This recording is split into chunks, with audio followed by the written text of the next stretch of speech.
Welcome back to another episode of Reel It In. We're here tonight. It's been a minute. I'm Martin Hallberg calling in from Stockholm, Sweden, and I'm here with Dan. And we also have a prominent guest with us tonight. So I think I'll let Noreen quickly introduce herself.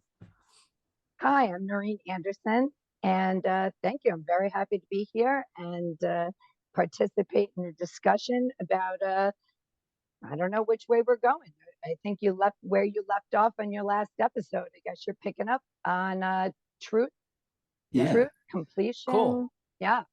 So Noreen is a psychology doctorate, also based out of New York area, and a long-term friend of yours, Dan, I think.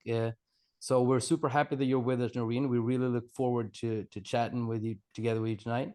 And yeah, the things we're diving into are related to different thoughts around emotional truth, how to tell the truth, what could it mean to be truthful, and also in parallel with that, we have some kind of thread around completions, finalizations, cycles of things coming back. And so those are the two kind of main threads that we thought we would play with tonight. So I thought a good way to maybe start that, Dan, would be maybe cycle back to the ever first episode we did of Reel It In. If you can remember anything that, is there something you want to kind of relay from your experiences and memories of doing that first episode? And then we could maybe take it from there and pitch it into truth and things like that. Absolutely. I'm glad you brought up that first episode because it has so much that continues to feed my thinking and work feeling throughout the week. If I recall, that was the if you can be you, maybe I can be me. Yeah. Thing, which a little bit of context helps. You mentioned before Michael Eigen, Martin, and at the very crucial point in my career where I was having what you might call a midlife crisis, really not feeling my professional excitement anymore as a psychotherapist, psychoanalyst. I was working in a little like car accident, no fault chiropractor's clinic doing, well, it was real biofeedback on fake patients. And there weren't even many of those. And I remember just thinking, why am I even doing this? This is not what I had in mind. And I had, taken a long time to push through my dissertation to tell my truth, so that I could finally get that degree and do something that felt relevant with my life. And there I was sitting in that little place in Rockaway, Queens, New York, doing nothing.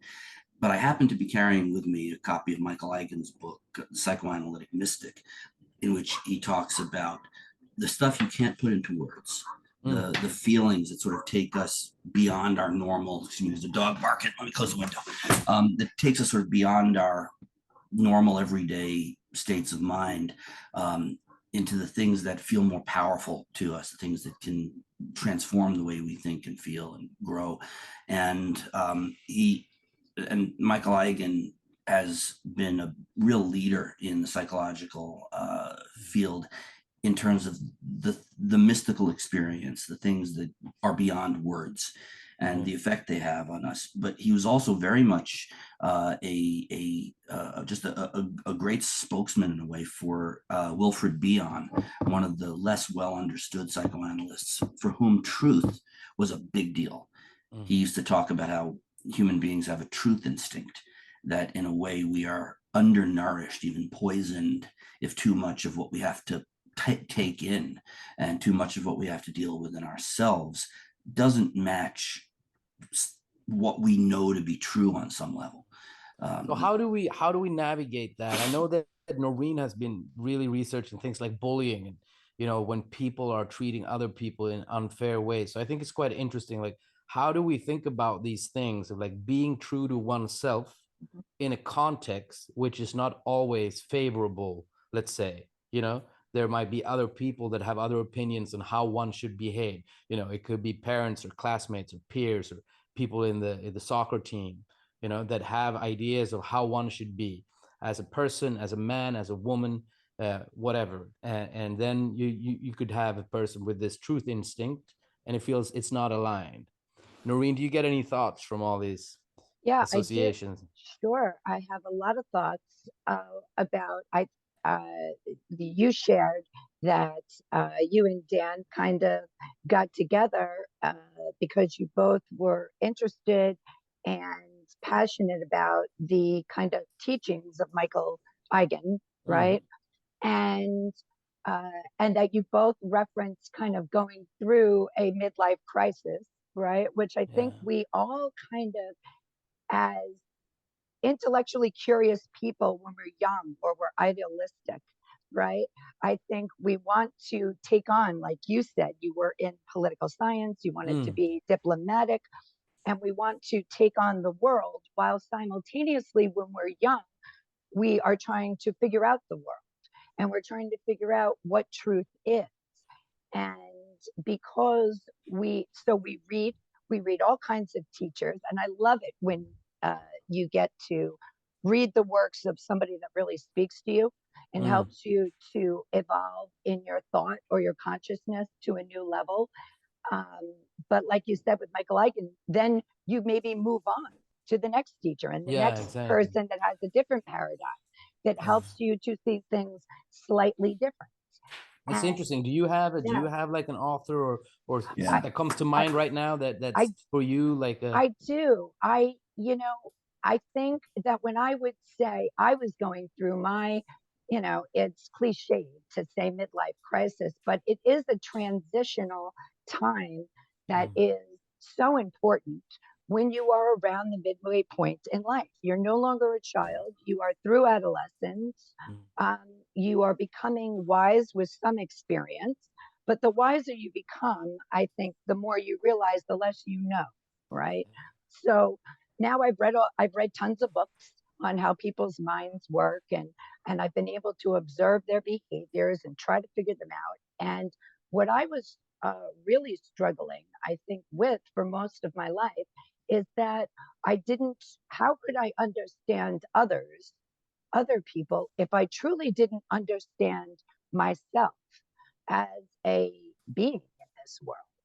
And somebody that spoke to me that was a real breakthrough for me in my experience or understanding in this world was Eckhart Tolle. When I started to read Eckhart Tolle, he was the first person that spoke in a way or in language that I could understand how to separate your mind from your being, and that there was a separation, and that your thoughts are not who you are. They are a part of who you are, but they are not your essence or your being.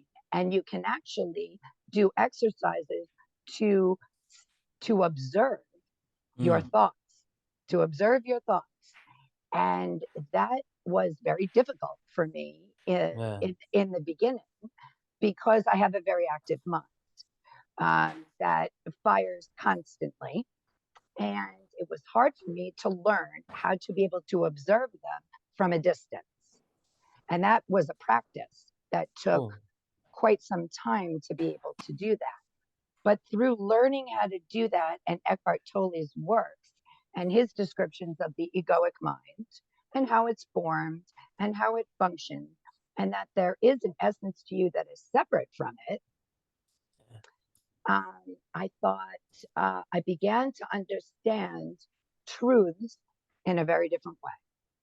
In a very Wow, different, that's interesting. Thanks. yeah, That makes me like I've read a couple of his books, but I've never, I don't have them as close yeah, to me as you probably have them. But yeah. one thing that comes up now when I think of Eckhart Tolle is a good few years ago that I last read him, but is that phrase of like, you don't go to the kingdom smiling, you come there kicking and screaming.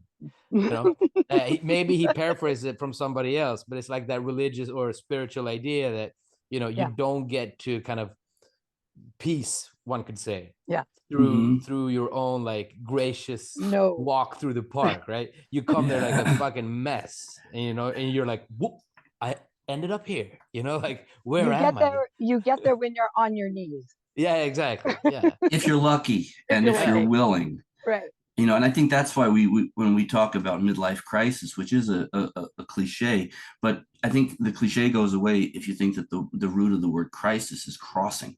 that it's a fork in the road, it's a crossing point, Mhm. and that if you're paying attention, you recognize when something in you is saying, listen, we have to change things up, that things are decaying or just evaporating.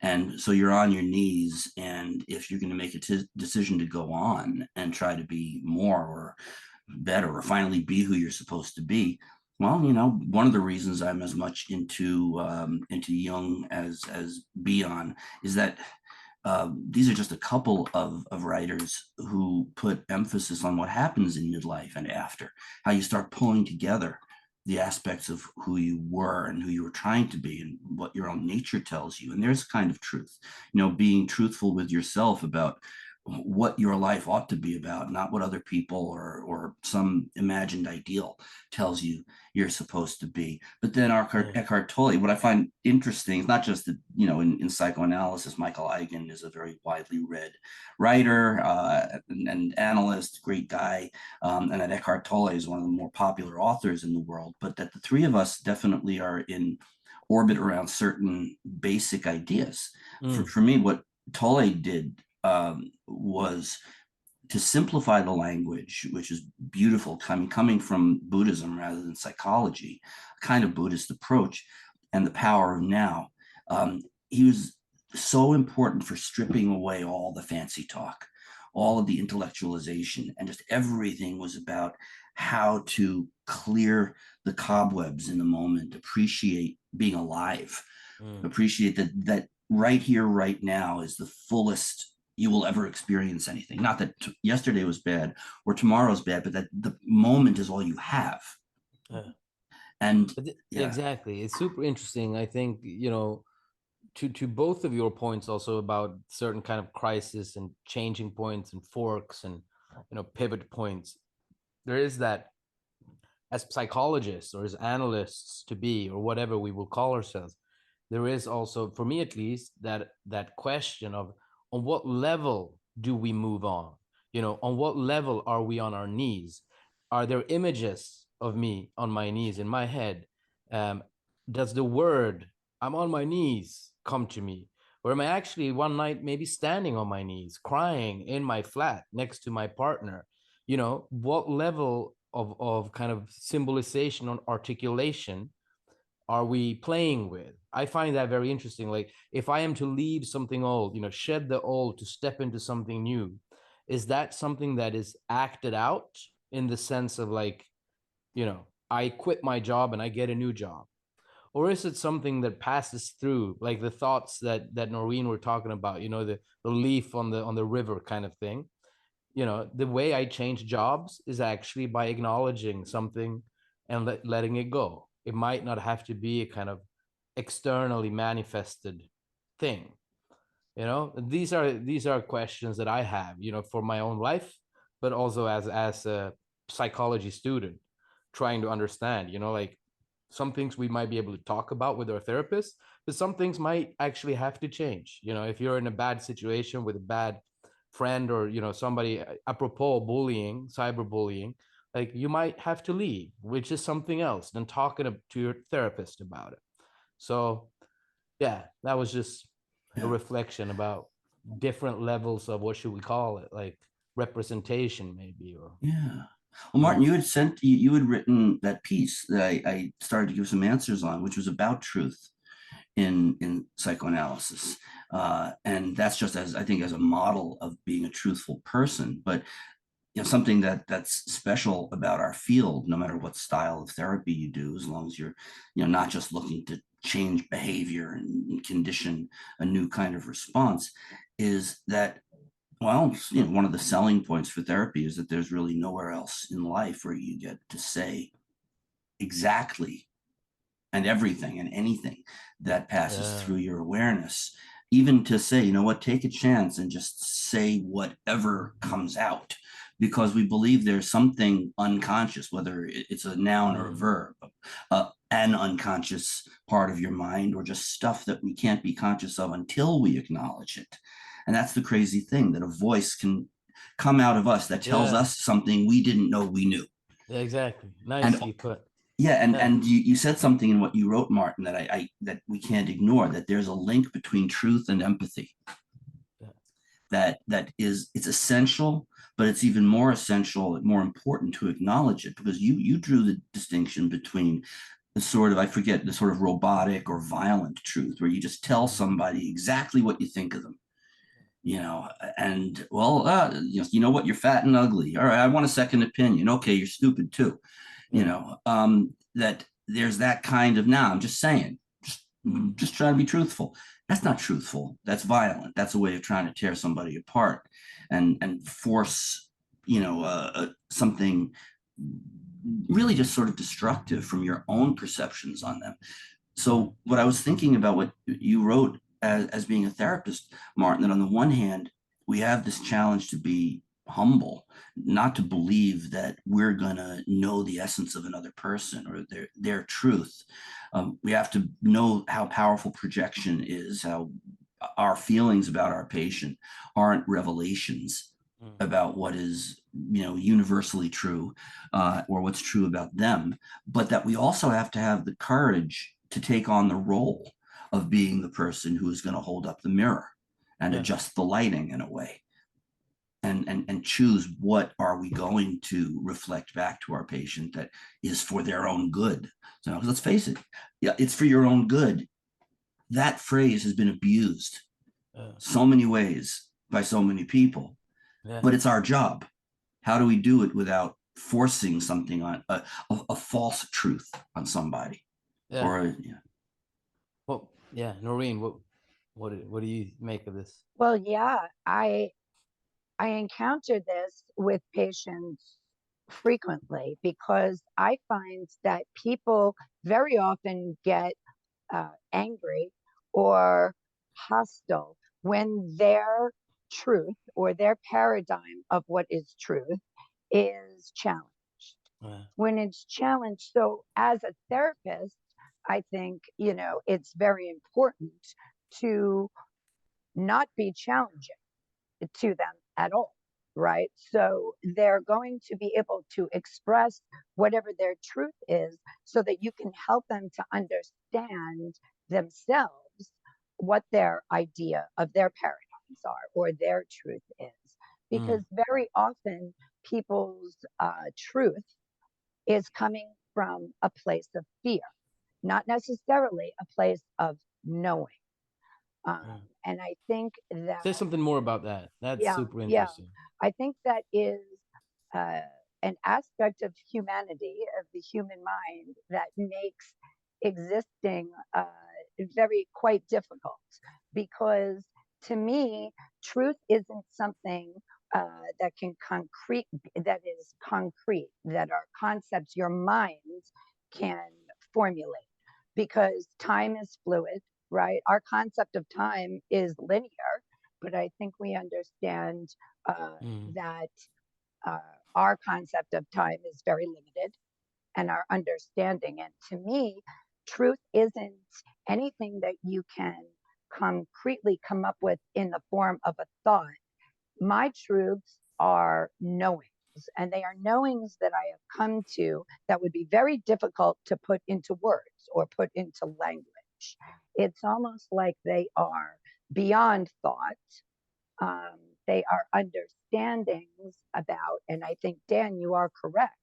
A great deal comes from being able to empathize and to understand other people without judgments, without having your own threatened ego response to it. Um, so I think when we talk about truth, especially if we talk about with people that we are therapists for, or if we are searching for our own truths, I have found that they come about from times when you are able to separate yourself from the external noise that is going on about what is right, what is wrong, what is real, what is not real.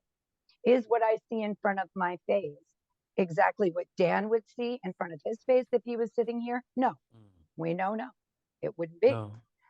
So, Yeah. that made me think of this phrase of discernment. You know, I don't know if that's the best word here. It's just something that pops up because I've been playing with it in Swedish. So the translating word would be discernment, but as this kind of inner compass, one could say, right? So this might also be in this territory, Dan, that you alluded to, that it seems like all three of us are somehow in the little bit of a mystical, Tolian, Yes. Buddhist, you know, Jungian, semi-spiritual kind of terrain here. And for me, this discernment or this compass has something to do with, I think, what Noreen was referring to in terms of knowing, the knowingness of life. It's like, what signals do I get? Do I get,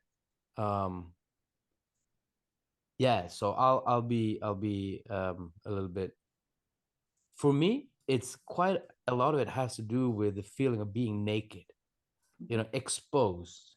Like when I feel I'm in a conversation with somebody and I feel like, not exposed is not the right word, but you understand what I mean. Vulnerable. Like I don't have any masks, like I don't have any like armor, or like when you were here, Dan, when we had some of our chats, for example, you know, when things just kind of come, like, you know, you cry or something, but it's always, almost always, a relational thing, you know. Mm-hmm. It could be with my therapist, could be with a friend, it could be with my partner, it could be with my kid, you know. It's almost always a relational kind of thing where this feeling of being somehow seen, you know.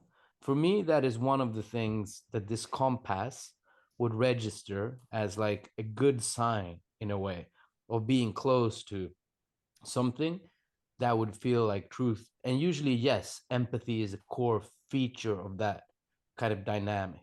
But there could also be things like joy, you know, like deep and profound joy, where things just like from the bottom of your belly, the joy is bubbling up, you know. That could translate Yeah, into a laughter, but doesn't necessarily have to. So there are exactly. different things like that that would be kind of feedback loops that I'm closer to this discerning function. uh, but quite often in my life, it goes the other way around. There's, you know, there's arguments, there are conflicts, there are misunderstandings, there are heated emotions, there are things that doesn't work out at all, there are clashes of, you know, people, Yeah, personalities, values, and you know, it's just like, this is not a peaceful kind of terrain, right? So how do I exactly. discern between these states? You know, like it's almost like the Kleinian paranoid, schizoid, and depressive positions, in a way, right? Like you have one, or at least I can relate to that. There's one mode of Yeah, being that, like Noreen said, it's kind of fearfully driven. You know, fear and kind of paranoia are paramount things in that discourse. And then there is sometimes the other sense of being, you know, being calm, being joyous, being relaxed, being naked. Um, yeah. Let usually me, nice. Yeah. You know, let me go ahead, Noreen. I love that. I love that imagery because Mm, when you talk about when you are with another person, mm, that you do not feel defensive or yeah. threatened or criticized in Yeah. any way by the other person, Mm, then of course it is much easier and it yeah. feels very joyful to be Yeah. able to be naked or Yeah. to not have, because you have no fear response, right? Yeah. Because nothing the other person is saying or thinking, Mm, uh, you feel is going to make you uh, feel shut down and want to cover up, right? yeah. Because you're criticized, you feel they're judging you, Yeah. right? So for me, it was a journey. It has been a journey. How to not feel, how to be able to be, let's say, vulnerable or open or at peace and solid with yourself, or be it naked, like you said, Mm, all the time, because you yeah. feel a sense of freedom because you have detached from any fear Yeah. of another person's judgments, another Mm, person's criticism. mm, You don't feel threatened by them in any way, no matter who it is. mm, So, how to be able to generalize that? And I think people that have become real, maybe Zen masters or Buddhist masters, or maybe you don't have to be Yeah. a Buddhist master. It could be the guy, on the street who has come to a place where he is free from shutting down and closing up, no matter who is around or no matter Mm. who he's engaging with. And you Yeah. can feel that sense of freedom whether you're with your best friend Mm. or you're around someone who judges you and who's going to Yeah. criticize you and Yeah. Yeah. but you Can don't I, yeah. attach to it anymore. Right. Can I try something? Is we mentioned Michael Eigen at the beginning. I don't mean to make this the Michael Eigen tribute hour, but in that one book, and part of the parallel here is that I had come through my period of losing my way in a way, and Eigen's work just sort of reminded me of what I loved here. And then Martin had the same experience. That was one of the things we talked about in that first episode, Martin. Yeah. That you had that experience with Eigen, but then you read my stuff, and then I Mhm. talk to you, and then you bring me back full circle to the Yeah. time when I sort of found, or I guess I did find for the first time, what it would really feel like if this career, this way of living, could be a real thing for me. And one of the things that Eigen writes about in that book, The Psychoanalytic Mystic, it was his take on Jacques Lacan's jouissance, the which he translated loosely for the French as the juiciness of life. Where the joy, the essence of feeling and knowing that you're alive and loving it in all of its different forms. And it's not even just loving it as in, oh, this is all fun and pleasant, but it feels real. It's not faked, it's not alloyed, it's not covered in armor. That you are registering the world that you are a part of. And that all the talk now about fear, I think Mm. it's so important because, yeah, look, the world has been screwy for a long time, and Yeah. people tend to assume that the present is the worst it's Mm. always been, or that the past was the best it always was, hence make America great again like it never was. All imaginary.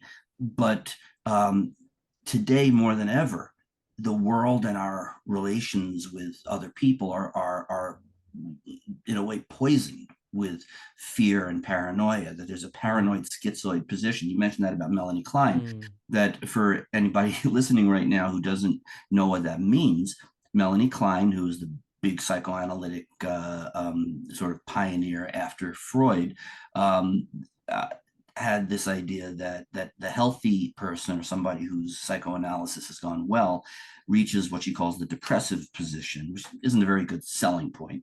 That somehow the best you get to is you get to live in the gray area because you're not avoiding the bad and seeking the good. You're sort of taking the whole mix as it is and trying to make your best life within that. As opposed to the paranoid schizoid position, which is that part of you, which sometimes becomes all of you, in which you are always responding from fear or anger or frustrated desire. And Yeah. the world is the bad stuff I'm avoiding, the good stuff I can't have, but I wish I could. And the guy who has it is my enemy, and the person who wants to take it from me is my enemy. And so it really says it, paranoid schizoid. You're either Yeah. withdrawing from fear or you are attacking from fear and frustration or fear and hunger. And today it's happening in America, it's happening all over the world, but in a way that is, for me, kind of new. And that what goes along with this is not only this need to somehow teach ourselves and maybe others just what empathy means and how important it is for some kind of a real healing, forward moving connection with people. I mean, we're only going to be surrounded by enemies and prey and predators if all we can do is respond from fear. But there's also what therapy and psychoanalysis, in its pure form, can do, which is maybe it's a really good model for being real, letting the armor come off in front of a person safely and for a particular purpose. It's not about exposing your guts. It's about having the freedom to present yourself honestly in the moment. The Power of Now, that was Eckhart Tolle's Mm. book. that turn most people on to him. Because Yeah. without these few places in life where you can take off the mask, the mouthpiece, the headgear, the knight's armor, without it, nobody knows anybody, least of all themselves. Yeah. And then how do we live? You know? Mm. Yeah, I've got so many things in my head, but I think we'll be better off if somebody else picks it up. I don't have it clear. Noreen, do you want to? Well, I was thinking of Thich Nhat Hanh, right? Who was Sorry? a Thich Nhat Hanh. He Yeah, was yeah. a Zen Buddhist, right? He talked about that understanding another person and being able to empathize, but understanding their thinking and their feeling is what love is. That's what love is, right? Mm. And I think that, and that is connected to others. I think when there is Yeah. fear, when there is fear, there is separateness. And Mm. when there is separateness among people, when people hunker down to being very tribal, and it stems from people being afraid that they're not on the right side. So if you're on the right side, then nothing bad can happen to you.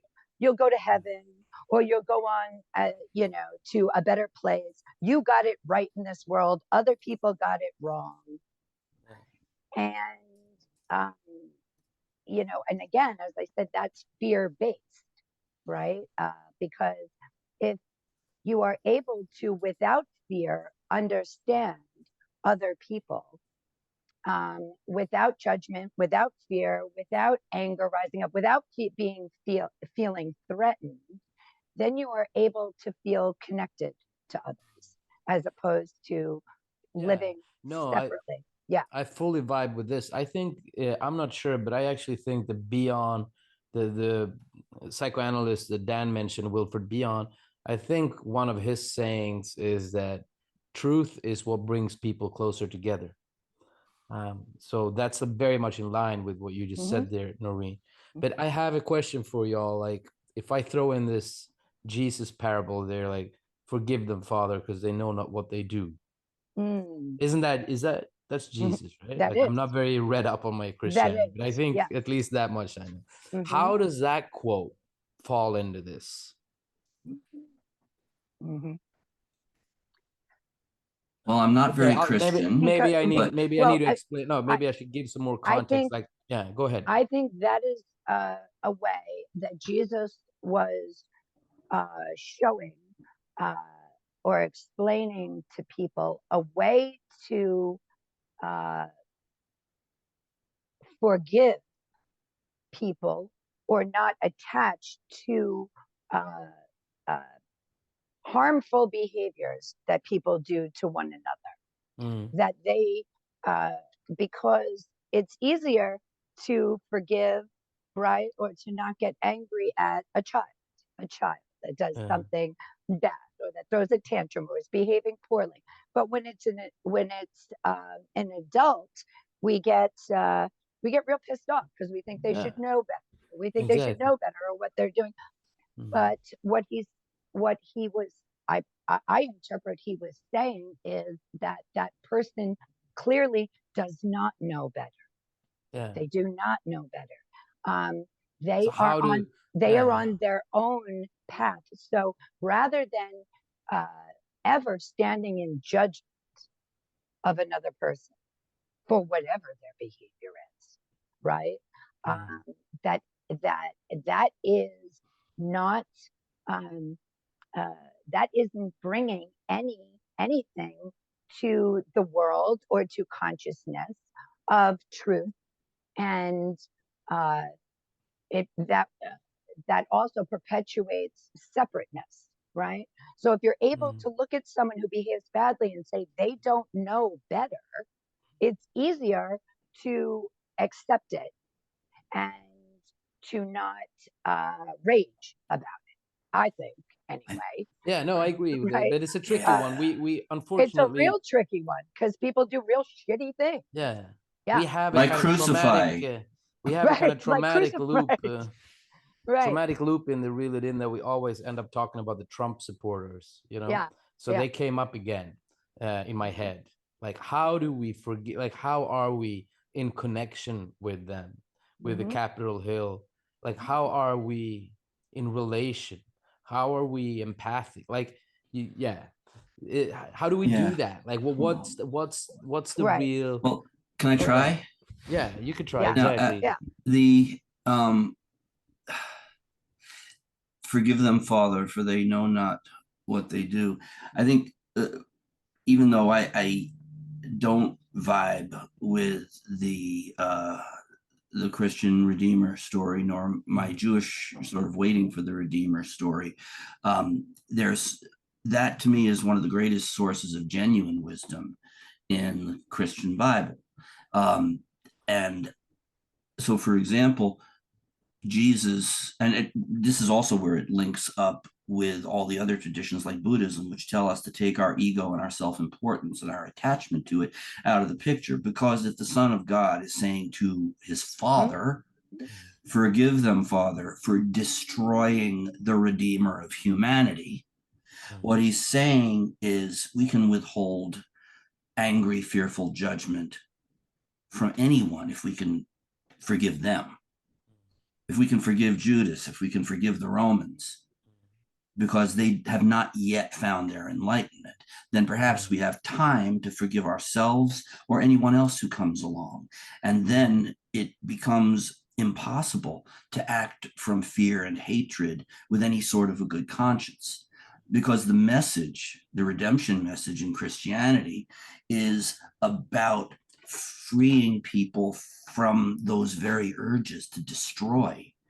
That even if they feel justified, even if our our primal fight flight is in gear and it's there to save our ass, we've still got to aim higher whenever it's even remotely possible. And so, what do you do with that? You in that saying, you pull together love, hate, destructiveness, forgiveness, time. Like Martin, you and I always talk about negative capability, and Yeah.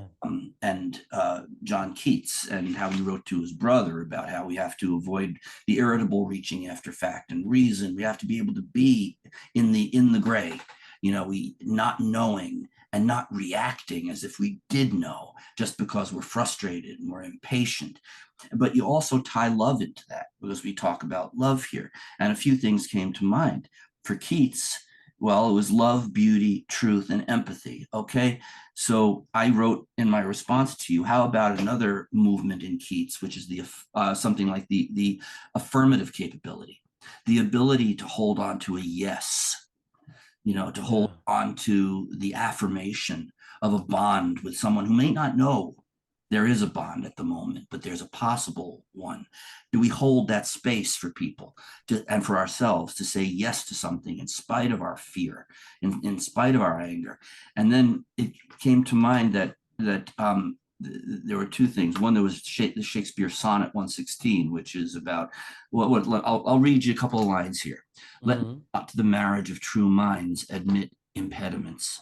Love is not love which alters when it alteration finds, or bends with the remover to remove. Oh no, it is an ever fixed mark that looks on tempests and is never shaken. The star to every wandering bark, whose worth's unknown though his height be taken. What he's saying here is love doesn't ask you to be something else. It doesn't change its own position when it's disappointed that it didn't get what it wanted. Yeah. I thought I loved you, but you wore the wrong perfume, or you said no to me at the wrong time. And what he's saying is that love, like truth, would be this fixed point that you can count on. Even if you can't reach it, it'll always tell you what direction to move in. Yeah. You know, No, that I agree with. That I agree with. It shares some deep fundamental terrains in the cocktail base with truth. Love and truth, they coalesce and touch points. But yeah, I was thinking more like in the sense of, you know, if we take not the perfume example, but people who have been bullied, people who have been abused, people who have been exploited, people who have been assaulted. Like these things happens all the time, right? In all of our offices and, you know, in our own lives, maybe. Like these things are there. And how do we live in the concrete real world as opposed to, you know, even though Eckhart Tolle and Thich Nhat Hanh are real great inspirational role models that we all can actually aspire to and introject somehow, but we're also people with flesh and bone and wallets and budgets and, you know, language. Apropos Jacques Lacan that Dan mentioned, you know, he is the guy that invented the idea of the symbolic order, that we people exist in a web of linguistically coded containing functions, if you will. Like when I start using language, it's not just Martin expressing himself, it's also Martin accessing a language that's historically impeded with meaning.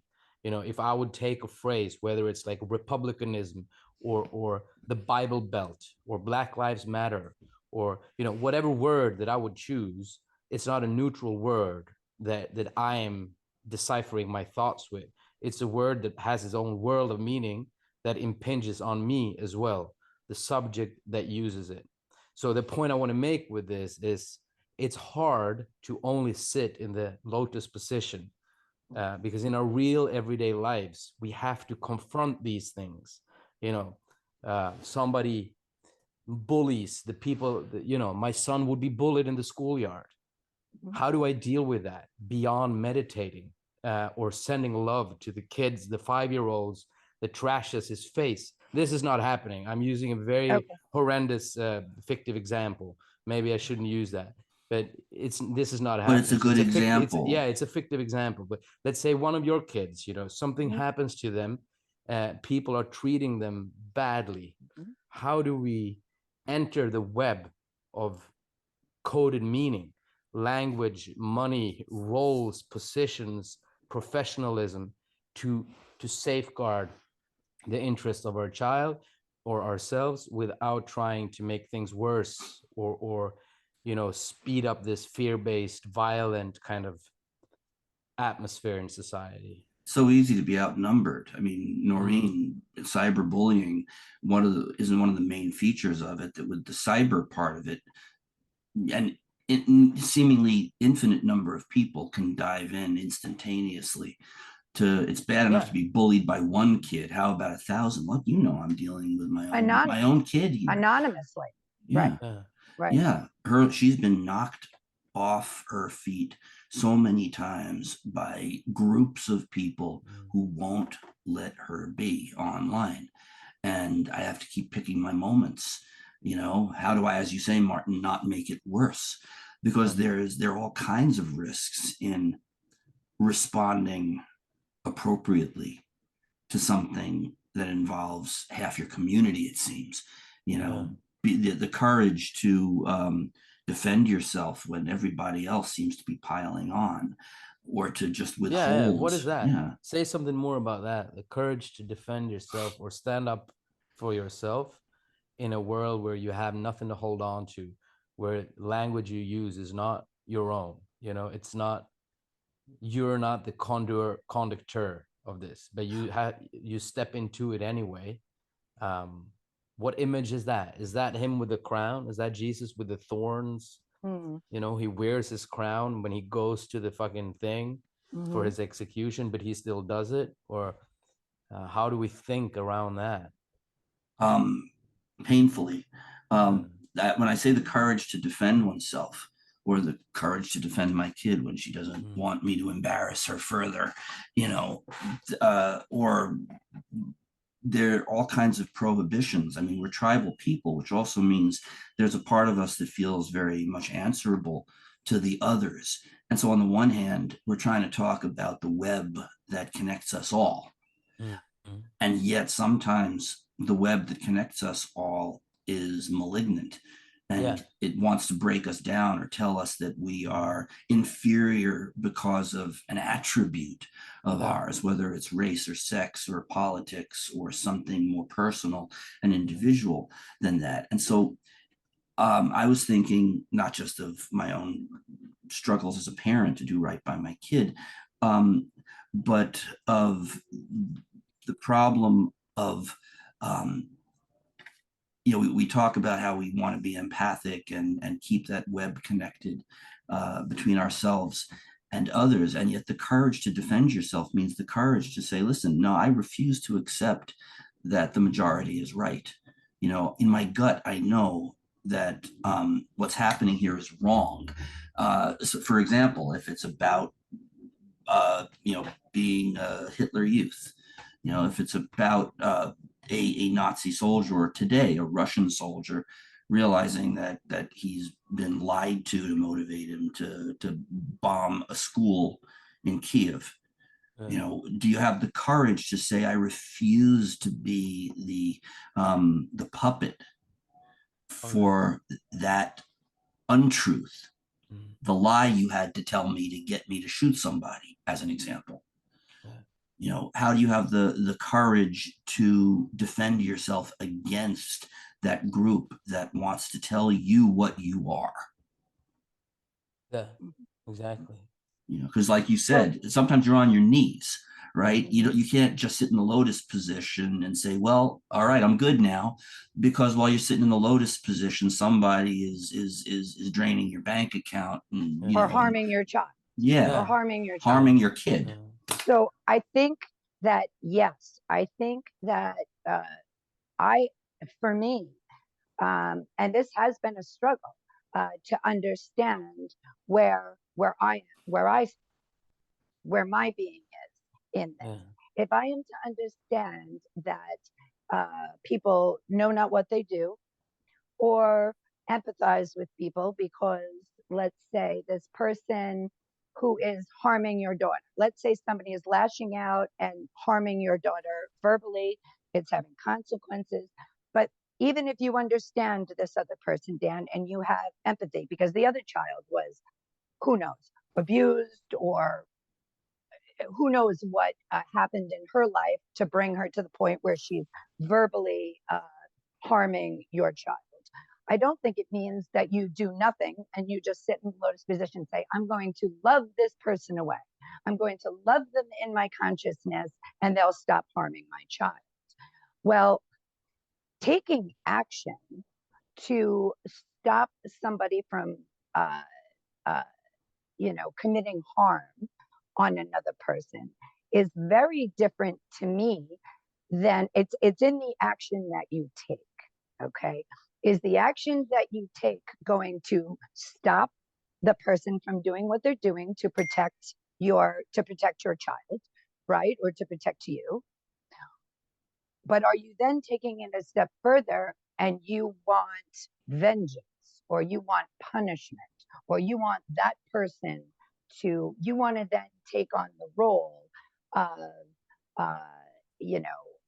condemning the other person, other than just clearly protecting and removing and separating your child from that situation or yourself.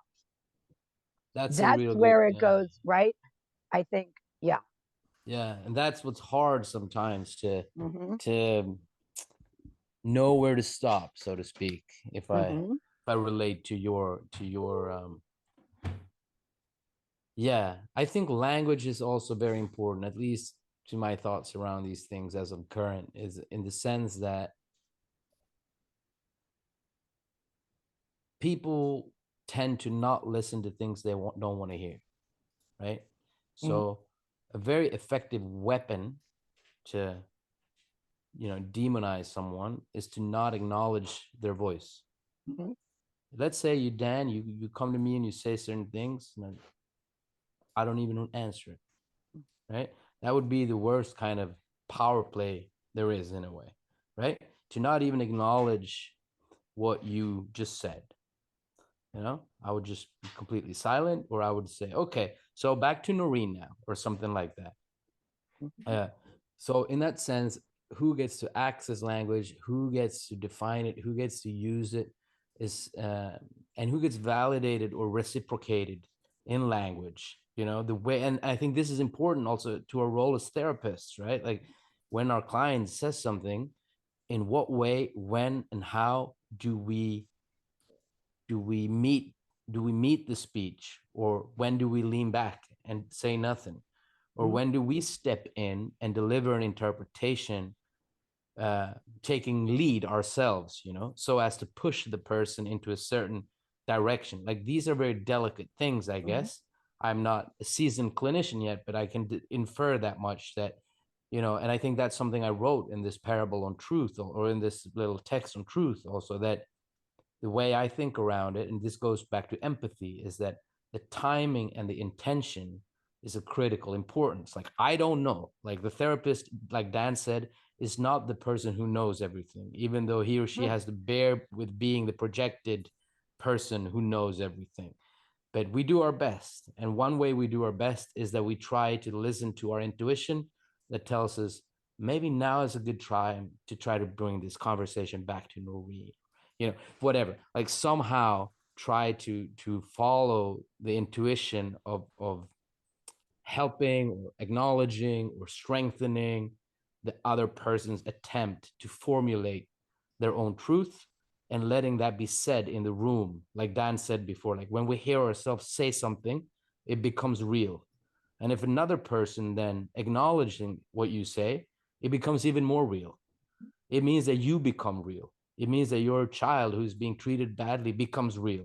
If her peers, or the child's teachers would say, now we have to listen to child X because child X is saying something that's important to him or her.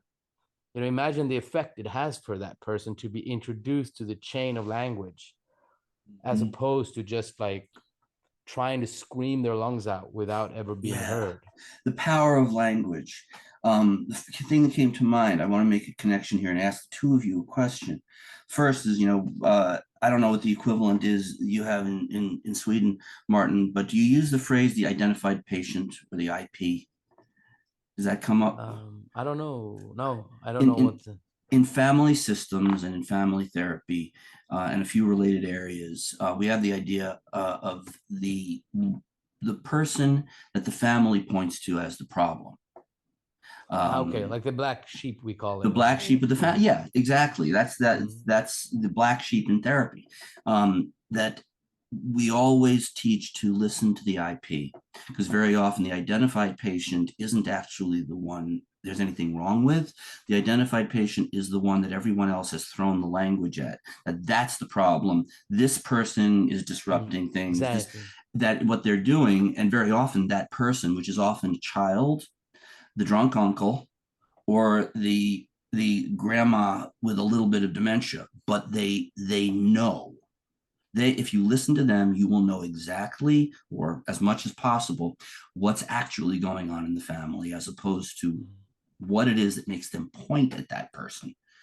That this person is somehow the evidence of what's going on for real. And that's the truth. And that's the language thrown at them. Now, let me throw a curveball at the two of you, which I think is a good one. We were talking about how each of us have come through a kind of crisis, that we've gone through stuff in the last few years of our lives. And in some combination of therapy and other things we've done in our lives, things that have been growth oriented. Martin, you published a book of poetry around the same time as you were starting to study, right before you started to study to be a therapist. Yeah. So we're talking about language and truth. Yeah. Noreen, there's been art, therapy, and all these efforts to just restart your life in a positive way. And for me, a new shrink. The book that I wrote, which at the time, the only way I managed to get the book written was to be really scared and really angry about the people who were making it hard for me, including myself, but especially others who literally did not want me to write it. They didn't want me to use my language to represent what was true for me. And so for each of us, there has been a creative act or a set of creative acts at a point of crisis when life is changing and can go one way or the other. And we're all therapists who have made personal progress in recent days. And let me just throw that big balloon up into the room and see who wants to hit it. You know, Dan, I'm going to touch on it in connection to what you brought up, Martin, about language, because yes, I have found that for me, many creative outlets, again, where I'm channeling into, I'm working on a book, right? Or I'm working on my writing or other creative ways of expression, because I have found, in particular in my relationships, my personal relationships, and also my therapeutic relationships, that I am saying less and listening more.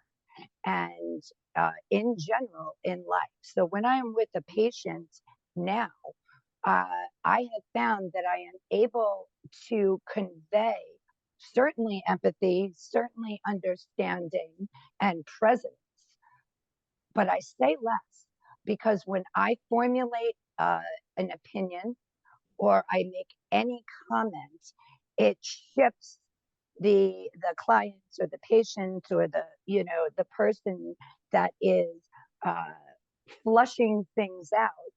If I interject, now they are going to hang on my words, right? Because uh, I don't want the therapeutic relationship to be hierarchical, where they're coming to me because I know everything and I'm going to be able to fix their life. Okay. Which many people enter therapy thinking, well, she's a doctor. She's got her shit together.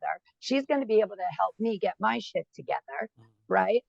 And I am just one possible teacher in their life. Right. I've had many teachers in my life that I've read, from mystics to analysts to, I read all the time because I think we can learn so much from other people and how they have worked through the world. But I don't want to interject on a person that is beginning to evolve and express and emote. I don't want them to sense in any way a opinion of mine, a judgment of mine. And I find it very hard with language to not convey that. Yeah, So I that's a say great less. point. Yeah, Yeah, I and I think say very little. Yeah. and like conversely, I think, you being able to do that also allow the client you're working with Yes. to start finding his or her language, right? You become that witness to Yes. that kid in the schoolyard that I was referring to, that he or she is able to formulate their own selves in your presence, thanks Yes. to you being able to listen and not talk so much, right? So there is that kind of um, interplay There between is. silence and language, and who needs it at what point. And I think this is a great point also in terms of our social fabric and the broader situation. Who needs language when, and who can provide that avenue for people to be able to speak their truth, right? Like that's a different aspect of this. Like, as citizens, as parents, as friends, how do we help our people in the world to speak when they need to speak? That's another type of connectivity or receptiveness, of knowing when to step back, or knowing when to help that kid in the schoolyard who's trying to speak up, right? When do we use our position, our kind of skill set, to amp up that person? So there's so many levels to this. But before I kind of stop this round, I wanted to say that I'm looking at the watch, and I think it'd be interesting to take a little bit of a more concrete comments. Like, I'm making some reflections. We started this episode speaking about our first ever episode that we did on Michael Agan and how to be oneself. That was basically the essence of that episode. Today we're recording an episode without Joe, which is the first time in a long, long time we're not recording with Joe. And we're recording with you, Noreen. And it feels like we're having a really interesting and great conversation.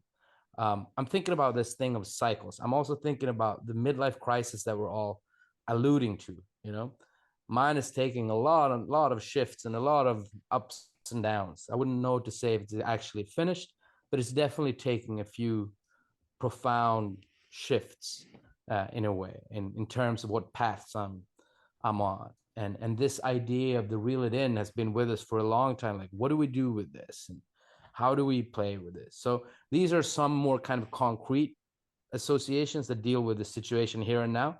And I thought it'd be interesting to just shovel that around for a few minutes before we wrap up. But I guess I'm trying to say, I think this has been a real good conversation. I really appreciate the themes. It's been nice to chat with you here, Noreen. And it feels like something that touches both on our history, but also on something new. Oh, yeah. Martin, are you frozen?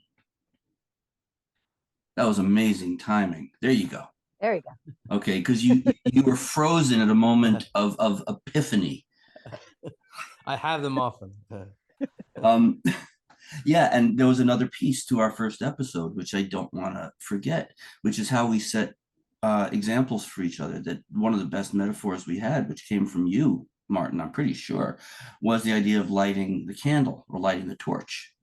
That you have somebody who is at least symbolically alone, and he lives in a little hut in the woods, is what I imagined, and he lights a torch, and then the next thing you know, another torch lights up a mile away, on another hillside, and both people always thought they were alone, but now they know they're not. And then fires are being lit and people are waving at each other who didn't know anybody existed before. And now you have a community where before you had a bunch of people who didn't even know there was someone to contact. And that to me was the metaphor, that visual metaphor from our first episode, which has been kind of a guiding light for me ever since we first did it. Yeah, and it just now makes me think of reel it in as a possible word for that thing of people lighting, how do we connect? When do we call each other? Can we have a chat? Do you want to link up on Zoom? Like, it could be like those beacons of lights in a decentralized, modern world where we're able to connect like this. Yeah. What do you think, Noreen? The idea of lighting a light that lets other people know they're not alone, and then what comes next?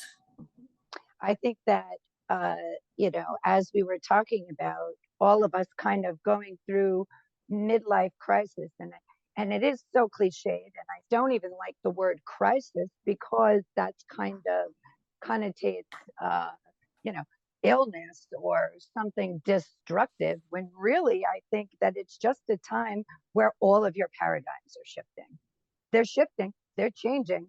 So you're going to be different in this world. And how cool is it to be able to talk to people and connect with people who are going through that too at the same time? We're in the same kind of, point in life where there are great shifts. And if anything wonderful came out of the pandemic, if we're to look at positives, one pretty cool thing is people started connecting just like this through Zoom and being able to see people across the world. I know I had to learn like everybody else, and I've connected with people I would never have connected to had we not all started to be doing this, where we start connecting with people that are physically far away. Yeah, look what happened here. Yeah. First of all, yeah, I mean, maybe one of the genesis moments for us has been that I had Martin and Rachel, two people who are now really two of my very dearest, most important friends, come to me because I shared some ideas out there in the intergoogles, right? And I mean, somebody read a physical book, but it was because of exactly what you just said, Noreen, that now I know two people I want to talk to, and not over academic things, just of life stuff, of us being real together. And then because of those two things, I mean, you and I, Noreen, have known each other in different contexts for a number of years, and now you are willingly and happily, I think, a part of those relationships too, independent of me, which means that things just this is how life propagates. And that's something that, yes, if it's possible here, it's possible. Yeah. And I think, it's important, I think, to add to that picture that, in one way, it was, of course, your book that connected us. But prior to that, there was that Michael Agan journey that I had taken. And in turn, my journey through Bion and Winnicott that I found through my kind of journey. So we all, because I think this is something we discussed in the first ever episode as well, that we're all indebted to our historical, pioneering heroes, and they in turn to theirs. So this web of connection, it goes back through the generations, through the parents and their parents and their parents and their parents. And we're connected to that whole history of humanity in a way, through these ideas being propagated, being taken up, being, debated, being, challenged in new contexts. And we are making our kind of spin of it. But I think for me, at least, this episode today has been super important in the sense that I can see like a new way, something else of Reel It In that I haven't been able, like what we have done so far is that we have done episodes, you and me and Joe, now and then with the occasional guest. But basically that's it. We do an hour, we record the thing, and we try to put it out there. And to be fair, we don't get a lot of listeners, but now and then we do a good episode that people tend to like, I think. This, what we're talking about now, for me, has a different visual.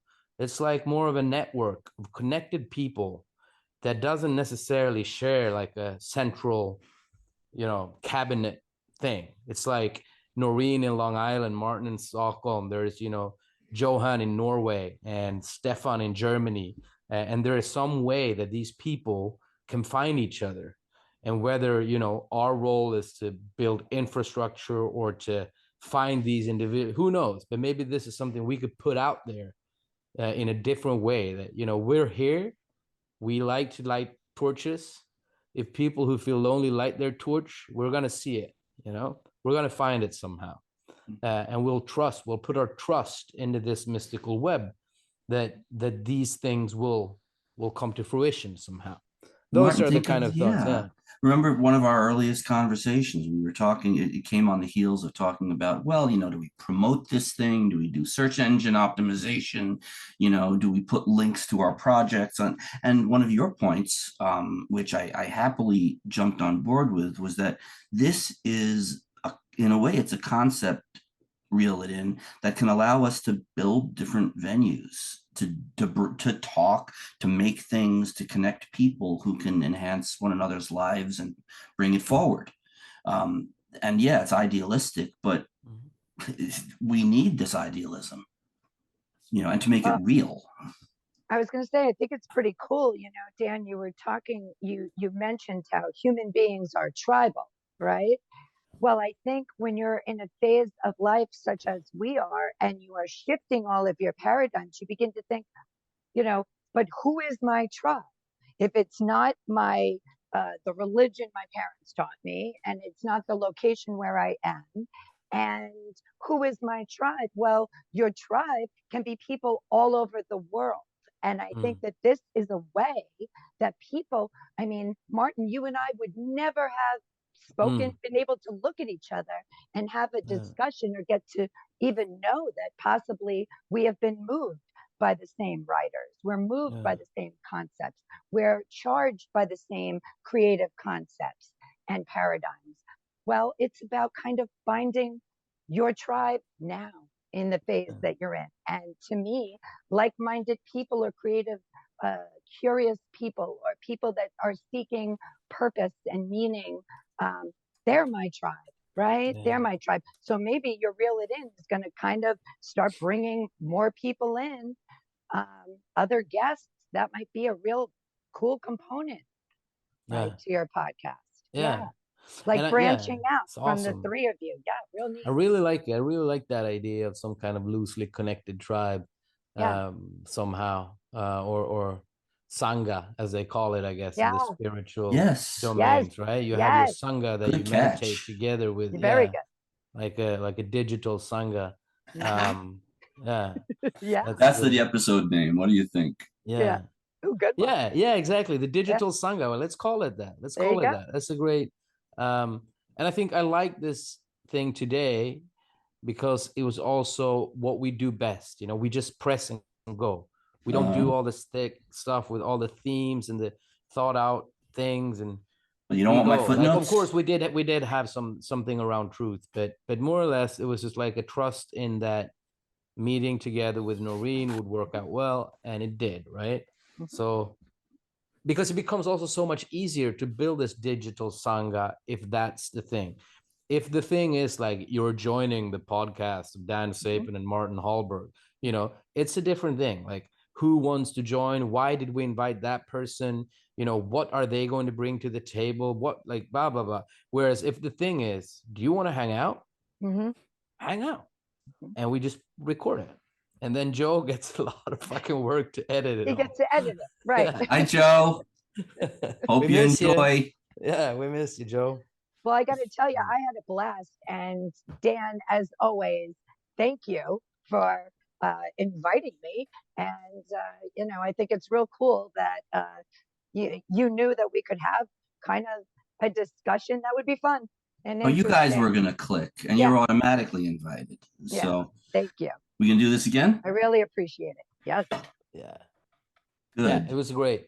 It was cool. Want to take us home, Martin? Yeah. Do you have any last reflections, Dan, on the Digital Sangha episode? Like, any thoughts that you want to put in before we close?